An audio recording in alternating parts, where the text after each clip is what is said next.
रात के 3 बज चुके थे। बाहर सन्नाटा था, बस हवा की आवाज़ खिड़कियों से टकरा रही थी। आर्यन बिस्तर पर लेटा था लेकिन नींद गायब थी। आंखें बंद करते ही वही साया सामने आ जाता, वो काला चेहरा जो उसने पिछली रात आईने में देखा था। अचानक उसके मोबाइल की स्क्रीन अपने आप जल उठी। उस पर एक नोटिफिकेशन आया, come to the basement, room 13 awaits you. Aryan का दिल जोरों से धड़कने लगा। उसने सोचा शायद कोई प्रैंक है, लेकिन फिर उसने देखा उसी वक्त उसके कमरे का दरवाज़ा थोड़ा खुला हुआ था और बाहर से धीमी धीमी फुसफुसाहट आ रही थी।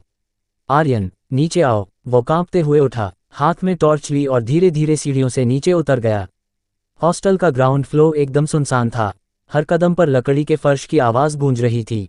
जब वो बेसमेंट के पास पहुंचा तो उसने देखा दरवाज़ा पहले से खुला था। अंदर अंधेरा और सड़ांध भरी हवा थी। दीवारों पर जाले और पुराने पोस्टर फटे पड़े थे।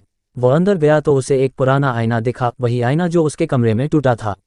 उसके नीचे मिट्टी में कुछ लिखा हुआ था, तू वही है जिसने हमें धोखा दिया। आर्यन चौंक गया। तभी किसी ने उसके कंधे पर हाथ रखा। वो पलटा लेकिन पीछे कोई नहीं था। अचानक आईने में उसका चेहरा बदलने लगा, आंखें लाल हो गईं और होठों पर एक अजीब सी मुस्कान। आईने से आवाज़ आए, पिछले जन्म में तूने हम सबको यहाँ बंद किया था, अब तेरी बारी है। आर्यन पीछे हटना चाहता था लेकिन पैरों ने साथ नहीं दिया। वो जैसे किसी अदृश्य ताकत से जकड़ा हुआ था। आईने से उसका दूसरा रूप बाहर निकल आया, वही चेहरा, वही कपड़े, पर निगाहें शैतान जैसी।